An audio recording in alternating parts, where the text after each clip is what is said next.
ପିଲାମାନେ ଆଜି ଆମେ ସେଟ୍ ବିଷୟର ଅନୁଶୀଳନୀ 1 ର 1 ନମ୍ବର ଆଉ 2 ନମ୍ବର ଆଲୋଚନା କରିବା। ଏହି 1 ନମ୍ବରରେ ଭୁଲ ଥିଲେ ଭୁଲ ଏବଂ ଠିକ୍ ଥିଲେ ଠିକ୍ ଚିହ୍ନ ଦେବା ପାଇଁ କୁହାଯାଇଛି।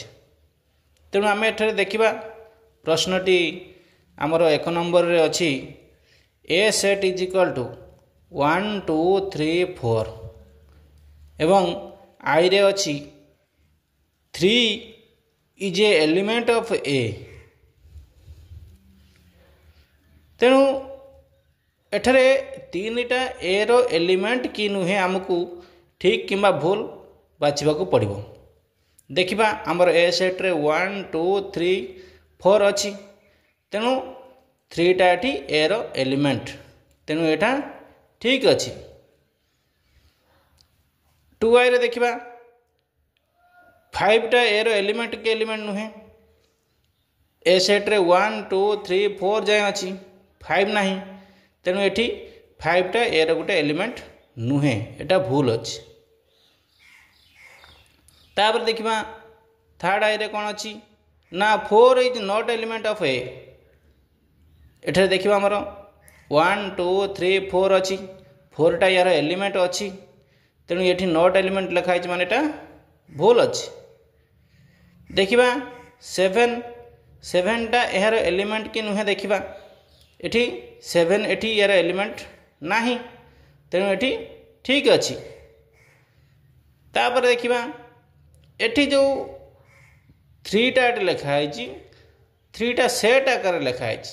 ଏଗୁଡ଼ିକ ଆମେ ଦେଖିଲେ ଯେ ସେଟ୍ ଆକାରରେ ନାହିଁ, କେବଳ ସଂଖ୍ୟା ଗୁଡ଼ିକ ଲେଖାଯାଇଛି, କିନ୍ତୁ ଏଠି ଯେଉଁ କୁଟିଳ ବନ୍ଧନୀ ଦିଆହେଇଛି ଏହାର ଅର୍ଥ ଏଠି 3ଟା ଗୋଟେ ସେଟ୍। ତେଣୁ ଏଠି ଯେଉଁ 3ଟା ସେଟ୍ ହେଇଯାଇଛି, ଏଠି 3ଟା ୟାର ଏଲିମେଣ୍ଟ ଅଛି, କିନ୍ତୁ ଏଠି 3ଟା ଯେହେତୁ ସେଟ୍ ଅଛି, ଏଇ 3 ସେଟ୍ଟା ଏର ଗୋଟେ ସବସେଟ୍ ହେବା କଥା। 3 କିମ୍ବା ଆମର 1 କିମ୍ବା 2 ଏସବୁ ଗୋଟେ ଗୋଟେ କ'ଣ ଏର ସବସେଟ୍, ତେଣୁ ଏଥିରେ 3ଟା ଏର ସବସେଟ୍ ହେବା କଥା, କିନ୍ତୁ ଏଠି ଏଲିମେଣ୍ଟ ଲେଖା ହେଇଛି, ତେଣୁ ଏଠାରେ ଭୁଲ ଲେଖା ହେଇଛି। ତାପରେ ଆମର ଭିଆରେ ଦେଖିବା 3ଟା ଏଠି ଏର ସବସେଟ୍, ତେଣୁ ଏଠି ଠିକ୍ ଲେଖା ହେଇଛି। ତେଣୁ ଯଦି ତା ଚାରିପଟେ କୁଟିଳ ବନ୍ଧନୀ ଦିଆହୋଇଥାଏ ତାହେଲେ ଗୋଟେ ସେଟା ସେଟ୍କୁ ଗଣାଯିବ। ସେଟ୍କୁ ଗଣାଯିବ ମାନେ ସେଠି ସବସେଟ୍ କିମ୍ବା ସୁପରସେଟ୍ ଚିହ୍ନ ବସିବ। ଏଠି ଆମର ଦେଖିବା 3ଟା ଏଠି ସେଟ୍ ଭିତରେ ଆମର 1 2 3 4 ଥିଲା, କିନ୍ତୁ 3ଟା ଏର ଗୋଟେ ଏଲିମେଣ୍ଟ, ଏଠି ସବସେଟ୍ ଚିହ୍ନ ଦିଆହେଇଛି, ଏଠାରେ ଭୁଲ ଅଛି। ତାପରେ ଦେଖିବା ଏଠାରେ 3 4ଟା ଗୋଟେ ସେଟ୍ ଆକାରରେ ଅଛି, ତେଣୁ ସେଟ୍ ଆକାରରେ ଅଛି ମାନେ ଏଠି ସବସେଟ୍ ଚିହ୍ନ ବସିବ, କିନ୍ତୁ ଏଠାରେ ଏଲିମେଣ୍ଟ ଚିହ୍ନ ବସିଛି, ଯାହାଫଳରେ ଏଠି ଭୁଲ ଅଛି। ତାପରେ 3 4ଟା ଆମର ସେଟ୍ ଆକାରରେ ଅଛି, ଏଠି ସବସେଟ୍ ଚିହ୍ନ ବସିଛି, ତେଣୁ ଏଇଟା ଠିକ୍ ଅଛି। ତାପରେ ଦେଖିବା ଦେଖ ଏଇଠି ଆମର ଏଇ ଯେଉଁ ସେଟ୍ଟା ଏଠି ଏ ସେଟ୍ ସହିତ ସମାନ। ଯଦି ଏ ସେଟ୍ ସହ ସମାନ ହେଲା ତାହେଲେ ଏଇ ସେଟ୍ଟା ଏ ସେଟ୍ର ମଧ୍ୟ ଗୋଟେ ସବସେଟ୍। ପ୍ରତ୍ୟେକ ସେଟ୍ ନିଜର ଗୋଟେ ସବସେଟ୍, କିନ୍ତୁ ଏଠି ଏଲିମେଣ୍ଟ ଚିହ୍ନ ବସିଥିବାରୁ ଏଥିରେ ଭୁଲ ଅଛି। ତାପରେ ଏଠାରେ ଆମର ଦେଖ ଯେଉଁ 1 2 3 4 ସେଟ୍ଟି ଅଛି, ଏଇ ସେଟ୍ଟା ଏ ସହିତ ଆମର ସମାନ ଅଛି, ତେଣୁ ପ୍ରତ୍ୟେକ ସେଟ୍ ତା ନିଜର ସବସେଟ୍, ତେଣୁ ଏଠାରେ ଠିକ୍ ଅଛି। ଏବେ ଆମେ 2 ନମ୍ବର ପ୍ରଶ୍ନର ଉତ୍ତର କରିବା। ଏଠି ଆମର ଯେଉଁ ଶୂନ୍ୟ ସ୍ଥାନ ଗୁଡ଼ିକ ଅଛି, ସେଇ ଶୂନ୍ୟ ସ୍ଥାନରେ ଆମେ ଏଇ ସବୁ ଚିହ୍ନ ଗୁଡ଼ିକୁ ବସାଇବା। ଦେଖିବା ଆମେ 1 ନମ୍ବରରେ ପଢ଼ିଥିଲେ ଯେପରି ଏ ଚାରିପଟେ ଯଦି କୁଟିଳ ବନ୍ଧନୀ ଦିଆଯାଇ ନଥିବ ତାହାକୁ ଆମେ ଏଲିମେଣ୍ଟ ଧରିବା, ତାହେଲେ ଏଟା ଏଇ ଏ ବି ସି ସେଟ୍ର ଗୋଟେ ଏଲିମେଣ୍ଟ, ତାହେଲେ ଏଠି ଆମେ ଏଲିମେଣ୍ଟ ଚିହ୍ନ ବସାଇବା।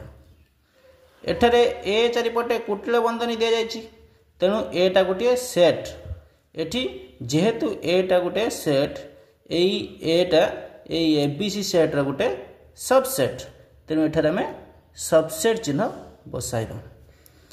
देखिबा एठी हमर उपादान गुडी को किए अच्छी सेट रे सी ए बी एठी हमर उपादान गुडी को अच्छी ए बी सी केवल एठी उलट पालट होइक अच्छी जेहेतु उपादान गुडी को समान ताहाले आमे एठी समान चिन्ह बसेबा तापर एठारे ए जो ए बी सी सेट रे डीटा गोटे उपादान नाही तापर आई भी देखिबा डीटा ए बी सी सेट रो गोटे उपादान नुहे तेणु एठारे नॉट एलिमेंट चिन्ह बसेया पई पड़िबो तापरे एठी देखिबा बी सी ए सी बी सेट रे बी सी उपादान अछि एवं यह सेट आकार रे अछि सेट आकार रे थिबारु ताहा सबसेट चिन्ह रूप रे लेखा जिवो जदि एपटर सेट रो किछि अंश थिबो ताहले एपटर